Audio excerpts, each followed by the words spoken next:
Hey everyone, this is Tim from Your Six Studios. Today in this video, I'm going to show you how to download your games on your account to your PlayStation 5 Pro. So you got a new PlayStation 5 Pro, go to the home screen here, go all the way to the right, go to the game library. So maybe you deleted the game in the past. Also, you can just go up to the top, use the D-pad, go to where it says installed, and go to your collection. This is where all your games are going to be. You can see I have 512 games listed under here. You can go to search, otherwise just sort by. And I usually just go most recent, but you can put into A and Z, etc.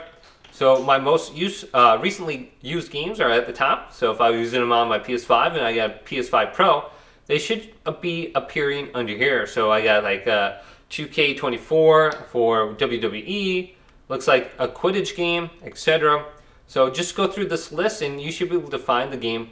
So I'm going to find a game and then download it to my PS5 Pro. And let's go through this list, and I'm going to choose this game right here, Killzone Shadowfall. This is a PS4 game. I can go to it and just go to download now, and then I can choose single player and multiplayer, and then it should be on my home screen once I do that. But hopefully this video did indeed help you out. If it did, leave it a big thumbs up, and subscribe to my channel down below for more tech out videos coming up next on Your Six Studios.